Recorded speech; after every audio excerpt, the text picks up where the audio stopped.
Hey everybody, welcome to this week's Roundup. No special announcements or anything, so let's jump right in. First up are full English translations of two books from writer Florent Georges, who did the absolutely awesome History of the Game Boy book, which Yehel from Wrestling with Gaming used as one of the main sources in his The Making of the Game Boy video.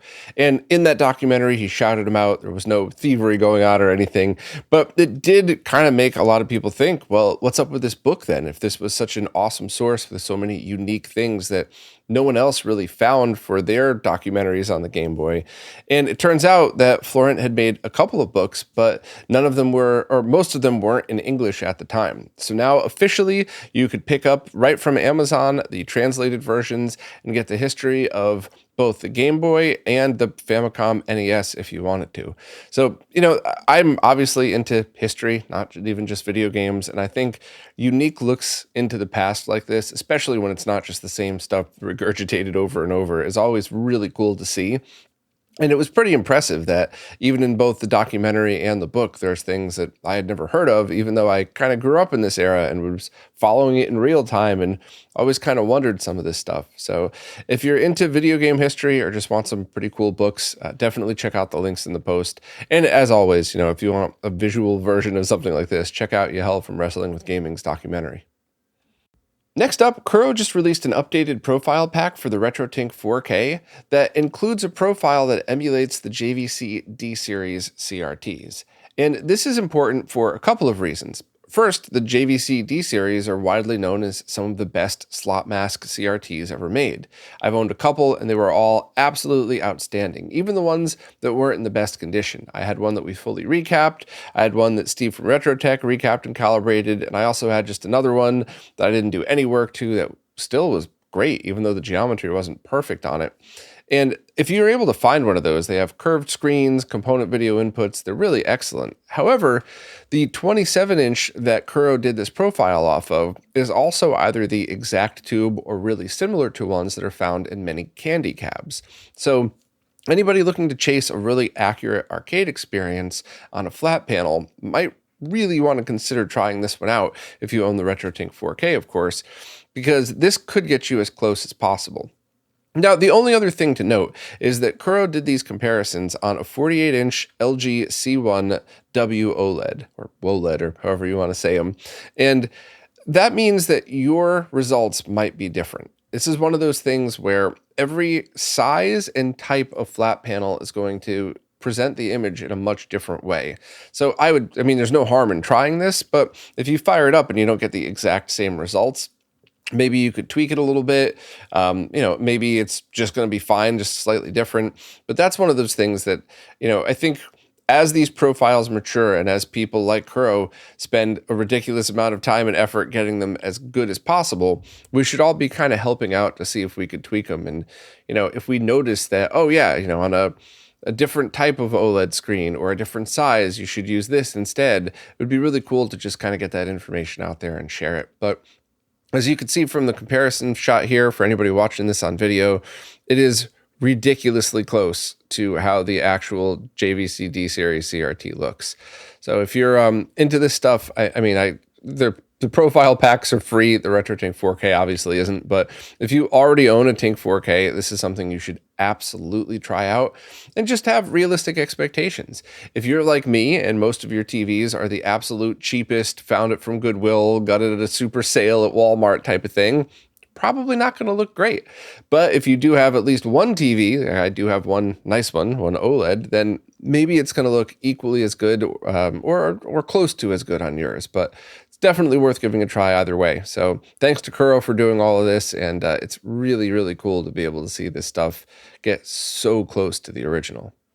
Stone Age Gamer is now the official US reseller of the OSSC Pro. The price is basically exactly the same as if you got it from Video Game Perfection, and it's the same exact units.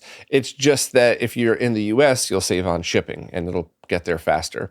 It comes with a remote and a power supply, so everything that you need is right in the package. And they're also selling separately the AV In board. That's the composite and S-Video board, and that's going to be $38 plus shipping. And if you want a 3D printed shell for it, that's an extra $15. And that's pretty cool because the ones that were sold before, I don't believe had a shell option. If I'm remembering that wrong, I apologize, but it does look way better enclosed in a case like this. One thing to note, this is the version with just composite and S-Video. Marcus has been showing off prototypes of one that has RF as well, but I don't believe that's close to production. So if you were just looking for composite and S-Video input, and this is not a converter. It's not like the Core-U transcoder, which there's nothing wrong with that. It's just this is feeding the signals into the OSSC and allowing the OSSC to process them. So if you already had another device like a Tink 2X or the Core-U, that should probably still be fine. However, if you were just looking for an add-on that allows you to get those signals into your OSSC Pro, this is definitely something that you would want to consider. Also, I believe there's another reseller going to pop up soon. I think Consoles for You in Switzerland, but I'll double check that and I'll have a post as soon as I could confirm. Or maybe it's up already and I just missed it. My apologies, Jan. If that's the case, I'll get you next week. But so yeah, I mean, I'm obviously a massive, massive fan of the OSSC Classic and Pro. I think it is top tier for both upscaling and downscaling. And I think as time goes on and Marcus continues to tweak it, it's really going to be solidified as a go-to for so many people, especially if you consider the price point and what it could do versus the alternatives and stuff like that. Sometimes you'd rather have the original OSSC. Sometimes you'd rather just go straight for the Tink 4K, but this is a really awesome option, and I'm glad to see more sellers are carrying it. Next up, the Sega Saturn core just got mouse support, care of developer Ratboy. I guess Ratboy was playing Police Knots with a friend of his who said, hey, this game feels like it should be better with a mouse. So then Ratboy took it upon himself to add that code and submit it to SRG320, who then rolled it into the unstable build. So if you want to try this out, you have to manually download it, but this will eventually be added to the main core that you could just use update all to get. But at the moment, it's still, I guess you could call it beta support. So totally understandable that it would be in the unstable for a while. But this is just awesome because I love to see other people in the scene contribute and help developers out with stuff like this. Also, in Dan's post, he was able to summarize basically all the changes from the last major Saturn post that they did a couple months ago, and give you all of the changes since then. And while Lou has been keeping us up to date, step by step with this stuff, I do think it is really cool to have just an idea of all of the updates, fixes, and changes that were made, because it really is just a great way to summarize all the work that SRG320 puts into this. So please, if you're able to, don't forget to support on Patreon if possible. But Dan's got all the details right in this post if you're interested. And it's just very cool because there were a bunch of games that did support a mouse, but more on the Japanese library of games than the US. But then you could also take advantage of things like using the mouse for light guns and all the other fun stuff that we normally mess around with on Mister. So check out Dan's post for more info, but thanks to SRG320 and Ratboy for making this happen. Next up, Tito from Macho Nacho Productions recently posted a video highlighting a portable PlayStation 4 mod from a modder named Francesco. And Francesco wanted to approach this from the point of view of making it easy to replicate. So this is not one of those mods that trims down the original motherboard to some impossibly small size. This is something that requires minimal soldering and no major modifications to the boards. But I love both styles of portabilizing. Portabilization, I don't know what the right word is, but making things smaller and more portable.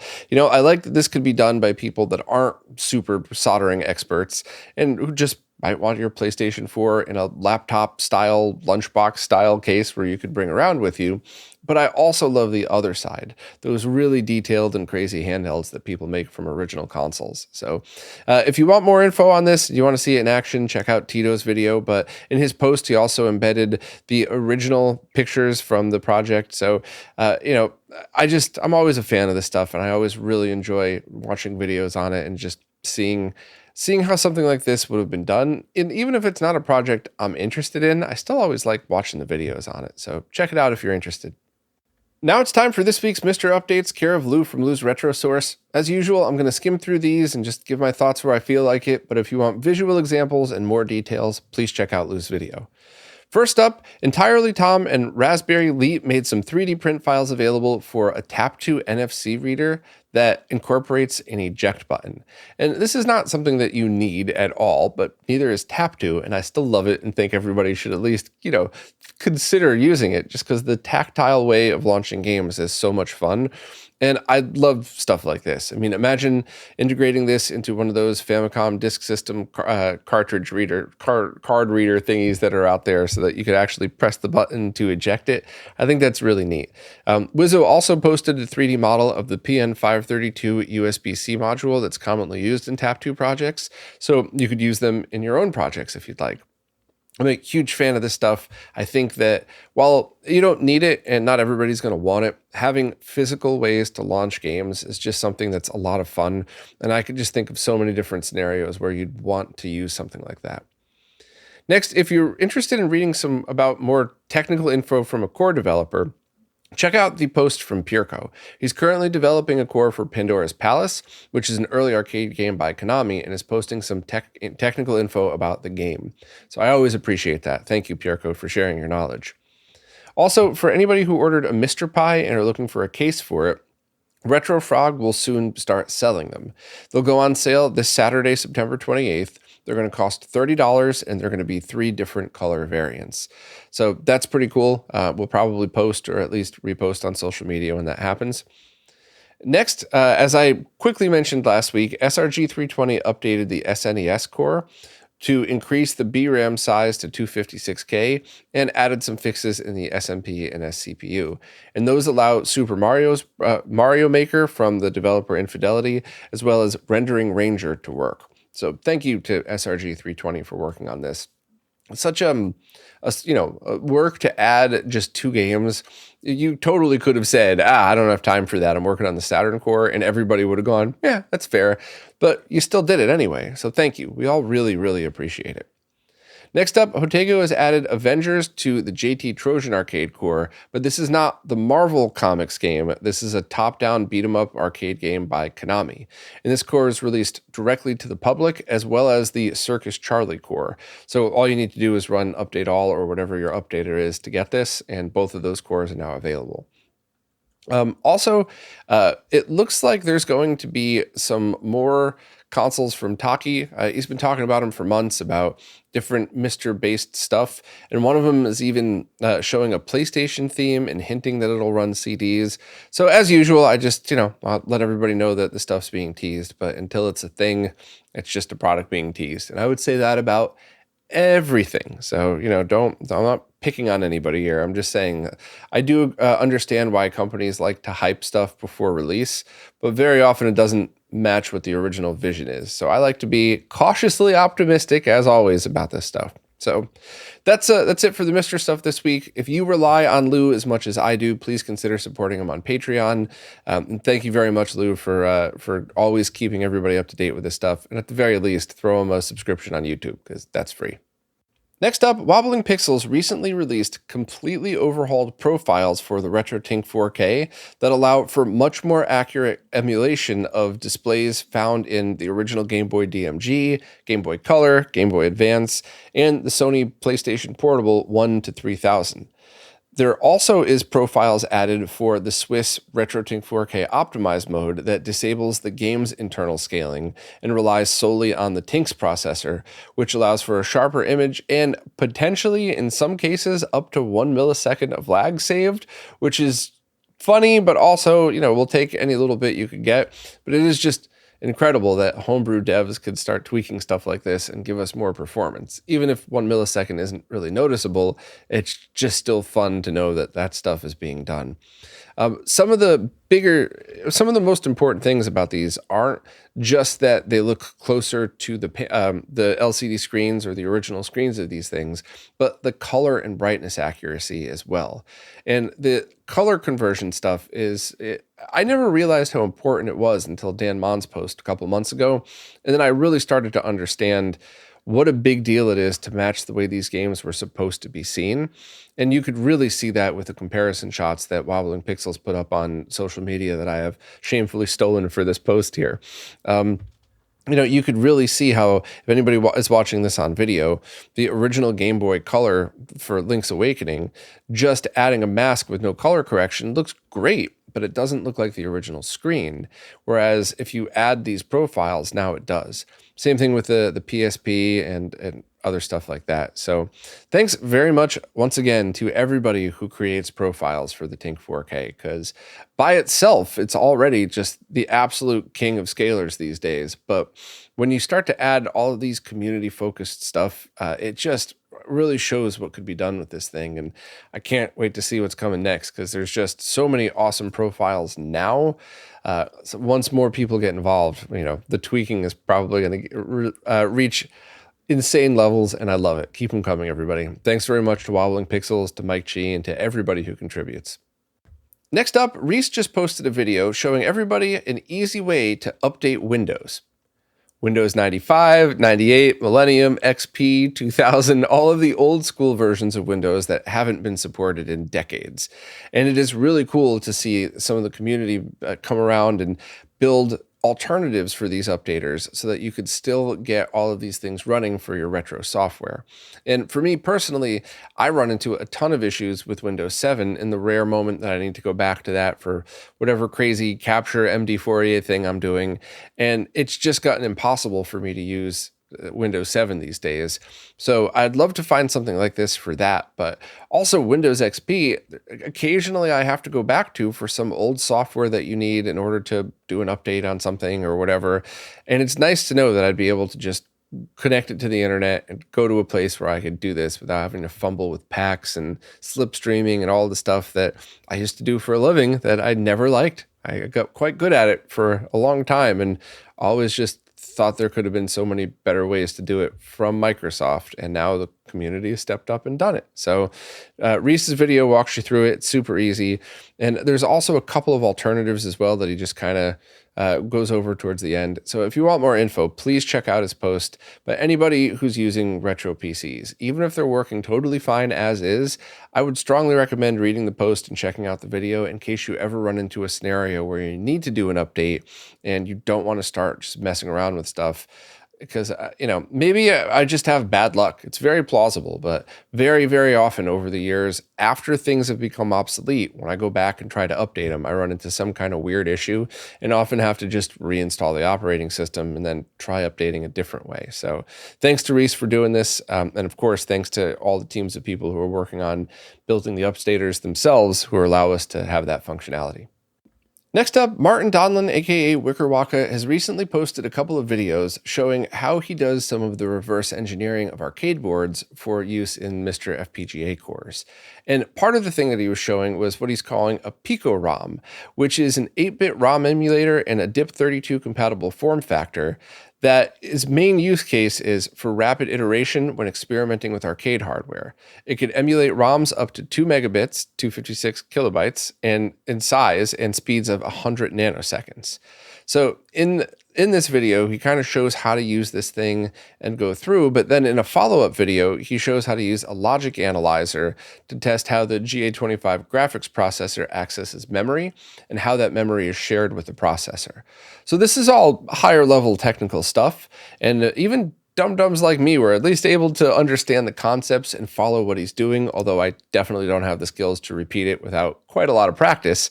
However, I think anybody that's interested in how these reverse engineering projects work, especially if you're somebody that wants to start dipping your toes into the water, should absolutely watch these videos, because it'll give you a sense of what to expect, some of the issues, and obviously some of the tips. And the Pico ROM project is right up on GitHub. So if you want to build one of these for yourself in order to do it, you absolutely can. So thanks very much to Martin for not only just reverse engineering awesome arcade games for us to play on Mr. for free, but also teaching people how to do it so we can get more people in the scene who might really enjoy stuff like this, but just don't know where to start.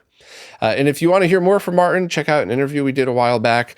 We talked about him reverse engineering R-Type and a whole bunch of other stuff. And I got to do another one with him because I want to talk about some of his Mac stuff and now stuff like this, the reverse engineering videos. So thanks very much, Martin. And I hope anybody interested gives these a watch to try and help out and push you forward to do stuff like this yourself. Well, that's it for this week. As always, thanks to everybody who watches, listens, plays nicely in the comments, and especially thank you to anybody who supports in any way, because it really is you who's keeping all of this stuff alive. So thank you all so much, and I'll see you next week. This week's Roundup is brought to you by Neo Paradigm Entertainment, connecting Southeast Asian influencers with opportunities in the West.